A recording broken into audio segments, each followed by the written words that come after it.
यमुना में उफान का फरीदाबाद में भी अब असर दिखना शुरू हो गया है। ओखला बैराज से 1,84,000 क्यूसेक पानी छोड़ा गया।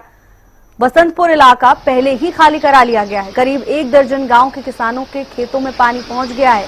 यमुना किनारे के गांवों में स्कूलों में छुट्टी के आदेश दिए गए हैं। बारिश के कारण शहर की सड़कों पर भी जलभराव की स्थिति है। जलभराव के कारण वाहन चालकों को भारी परेशानी हो रही है।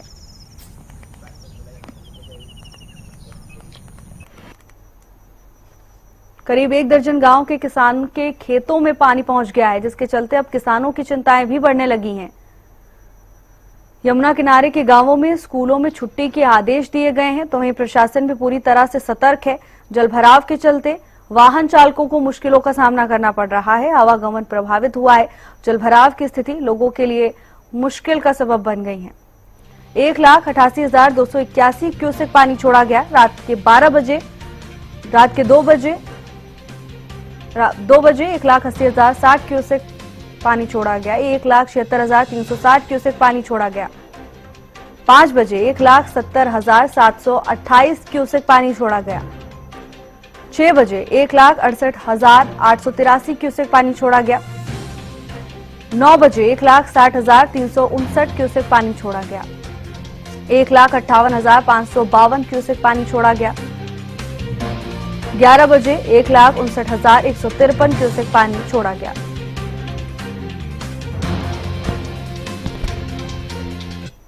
मौसम विभाग ने हरियाणा के कई डिस्ट्रिक्टों में कहीं ऑरेंज अलर्ट तो कहीं रेड अलर्ट जो है किया हुआ है। वहीं बात की जाए फरीदाबाद की, तो फरीदाबाद में भी ऑरेंज अलर्ट अगले 5 सितंबर तक जो है जारी किया हुआ है। तो वहीं पिछले 3 दिनों से फरीदाबाद में आ रही रुक रुक के तेज बरसात के कारण जगह जगह पर जल भराव की समस्या देखने के लिए मिली हुई है। इस समय हम मौजूद हैं फरीदाबाद के सेक्टर 9 डिवाइडिंग रोड पर और आप देख सकते हैं जो जल भराव की समस्या है यहाँ पर किस तरीके से बनी हुई है। वहीं आपको बता दें कि बरसात बंद हुए लगभग 3 से 4 घंटे हो गए हैं, लेकिन जो पानी है उसकी निकासी ना होने के कारण जो पानी है वह काफी घंटों तक यहाँ पे खड़ा रहता है, जिसके कारण कहीं ना कहीं लोगों को रोड पे चलने में खास परेशानियों का सामना उठाना पड़ता है। तो वहीं आपको बता दूं कि तेज बरसात के बाद जहां एक और पूरा फरीदाबाद जलमग्न होता हुआ नजर आता है, तो वहीं पिछले 3 दिन से हो रही रिमझिम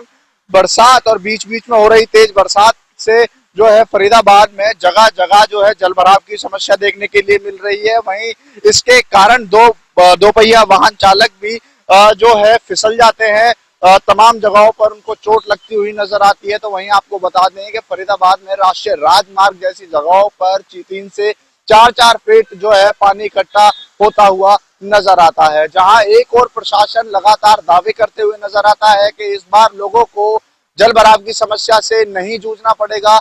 तो वहीं आपको बता दूं कि जैसे ही बरसात आती है वैसे ही फरीदाबाद में जगह जगह जल भराव की भीषण समस्या देखने के लिए मिलती है। वहीं दूसरी ओर बरसात तो लगातार आ रही है, लेकिन जो तापमान है उसमें कोई खास जो है गिरावट देखने के लिए नहीं मिल रही है।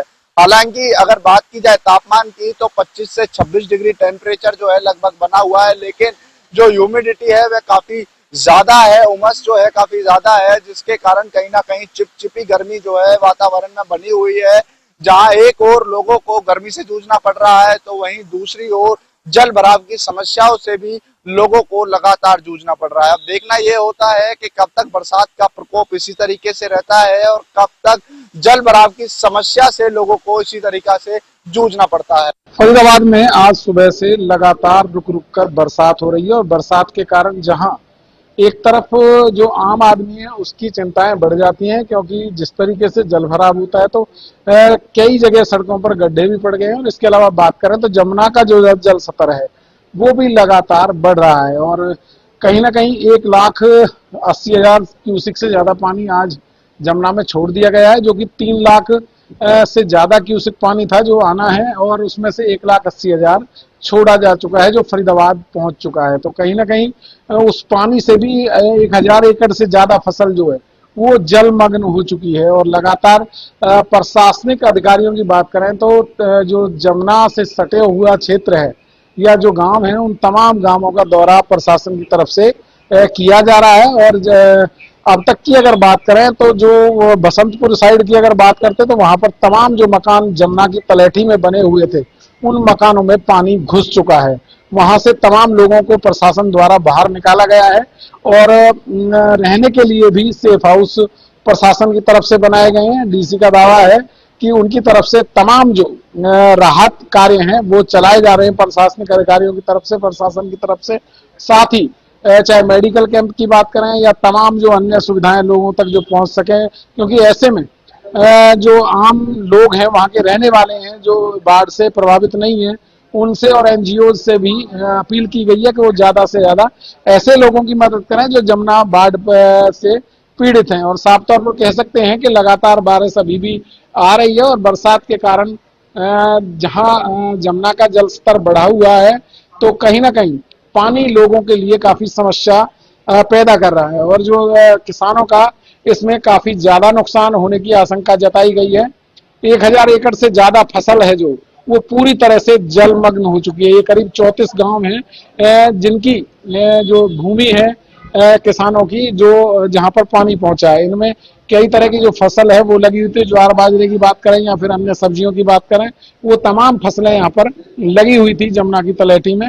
वो तमाम जो फसलें हैं वो पूरी पानी भरने के कारण अब जो है खत्म हो जाएंगी, खराब हो जाएंगी। तो कहीं ना कहीं इसको लेकर क्षतिपूर्ति पोर्टल भी प्रशासन की तरफ से बनाया गया है जहां पर किसान अपना ब्यौरा दे सकते हैं कि किसकी कितनी फसल जो है उसमें डूब गई है या खराब हो गई है, उसी हिसाब से फिर आगे उनको मुआवजा भी दी जाएगा। तमाम जो क्षेत्र है यमुना से सटा हुआ वहां पर मुनादी भी करवाई जा रही है और साथ ही स्कूलों की जो छुट्टी है बच्चों की वो भी कर दी गई है ताकि जो जमुना का जल स्तर बढ़ा है उससे लोगों को बचाया जा सके, किसी तरह की कोई अनहोनी घटना ना हो। इसको लेकर प्रशासन की जो टीमें हैं वो लगातार मुस्तैदी से वहां पर कार्य कर रही है।